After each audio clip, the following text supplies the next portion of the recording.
بسم اللہ الرحمن الرحیم۔ معزز سامعین ذی احتشام، السلام علیکم ورحمۃ اللہ وبرکاتہ۔ آج آپ حضرات کے سامنے امام الائمہ، کاشف الغمہ، سراج الامہ، امام اعظم نعمان بن ثابت رضی اللہ تعالی عنہ کا اپنے پڑوسی کے ساتھ حسن سلوک کا واقعہ آپ کی خدمت میں لایا ہوں۔ امام صاحب نے اپنے پڑوسی کے ساتھ کس طرح سے حسن سلوک پیش کیا، کیسے حسن سلوک کے ساتھ پیش آئے، یہ واقعہ آپ ضرور سماعت فرمائیں۔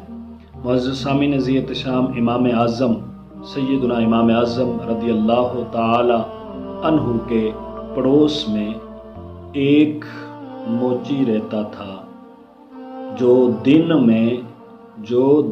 میں محنت و مزدوری کرتا تھا اور شام کو بازار سے گوشت اور شراب لے کر آتا، گوشت بھون کر کھاتا تھا اور شراب پیتا تھا۔ جب شراب کے نشے میں مست ہو جاتا تو پھر شور شرابہ کرتا اور بلند آواز سے ایک شعر پڑھتا تھا۔ اس شعر کا ترجمہ میں آپ کے سامنے پیش کرنا چاہتا ہوں، اور وہ کہتا تھا کہ لوگوں نے مجھ کو ضائع کر دیا، لوگوں نے مجھ کو ضائع کر دیا، اور کتنے بڑے باکمال نوجوان کو کھو دیا، اور کتنے بڑے باکمال نوجوان کو کھو دیا جو لڑائی اور صف بندی کے دن کام آتا۔ معزز سامعین ذی احتشام، وہ روزانہ یہ شعر پڑھتا تھا رات کو بلند آواز سے۔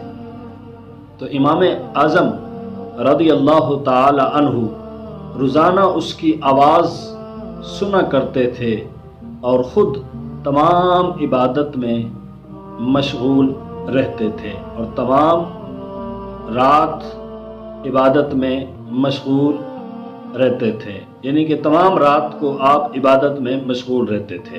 تو معزز سامعین ذی احتشام، ایک رات امام صاحب نے اس کی آواز نہیں سنی، امام اعظم رضی اللہ تعالی عنہ نے اس کی آواز نہیں سنی۔ صبح ہوئی تو لوگوں سے آپ نے پوچھا، اس کے متعلق پوچھا، بھئی وہ رات والے پڑوسی کی آواز نہیں آئی، وہ کدھر گیا ہے؟ بتایا گیا، لوگوں نے بتایا کہ حضرت اسے کل رات سپاہیوں نے پکڑ لیا ہے، اسے کل رات سپاہیوں نے پکڑ لیا ہے۔ اللہ اکبر! اور وہ قید میں ہے، اور وہ قید میں ہے۔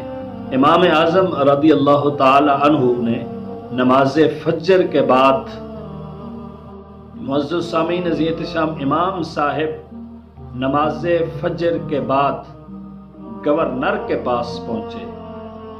گورنر نے بڑے ادب سے، بڑے احترام سے، بڑی تعظیم سے، بڑی توقیر سے عرض کی کہ حضور، حضرت آپ یہاں کیسے تشریف لائے ہو؟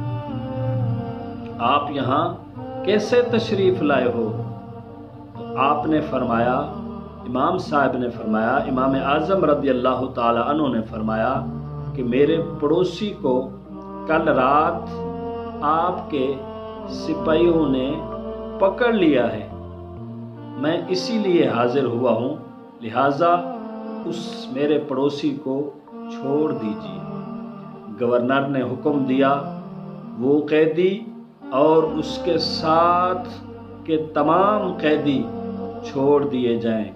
گورنر نے آرڈر دیا اور قیدی آ گئے، تو آپ نے، یعنی گورنر نے ان قیدیوں کو بتایا کہ آپ سب کو اگر رہائی مل رہی ہے تو وہ امام صاحب کی وجہ سے رہائی مل رہی ہے، امام صاحب کی وجہ سے رہائی مل رہی ہے۔ معزز سامعین ذی احتشام، جو جملہ اب سننے والا ہے وہ آپ سنیں گے تو آپ جھوم جائیں گے، اور ہمیں بھی ایسے ہی پڑوسیوں سے حسن سلوک کے ساتھ پیش آنا ہوگا اور حسن سلوک کے ساتھ رہنا ہوگا۔ امام اعظم رضی اللہ تعالی عنہ نے اپنے پڑوسی امام اعظم رضی اللہ تعالی عنہ نے اپنے پڑوسی نوجوان سے فرمایا، ہم نے تم کو ضائع تو نہیں کیا نا؟ اللہ اکبر، اللہ اکبر۔ امام صاحب نے اپنے پڑوسی نوجوان سے فرمایا، ہم نے تم کو تو ضائع تو نہیں کیا نا، ہم نے تم کو ضائع تو نہیں کیا نا۔ آپ کا اشارہ اس کے شعر کی طرف تھا۔ اس نے آگے سے عرض کی، حضرت والا نہیں، آپ نے ضائع نہیں کیا، بلکہ آپ نے تو میری حفاظت فرمائی، اور میری آپ نے سفارش کی ہے۔ اللہ تعالی آپ کو جزائے خیر عطا فرمائے، اللہ تعالی آپ کو اچھی جزا عطا فرمائے، اللہ تبارک و تعالی آپ کو اس کا بدلہ عطا فرمائے، آمین۔ تو آپ نے تو ہمسایہ کے حق کی رعایت فرمائی۔ اس نے کہا، آپ نے تو ہمسایہ کے حق کی رعایت فرمائی۔ کتابوں میں آتا ہے، پھر اس نے توبہ کی اور نیک بن گیا۔ معزز سامعین ذی احتشام، آپ دیکھیں امام صاحب امام اعظم نعمان بن ثابت رضی اللہ تعالی عنہ کیسے اس کے ساتھ پیش آئے، حالانکہ وہ رات کو شراب کے نشے میں مست ہوتا تھا اور بلند آواز سے شعر پڑھتا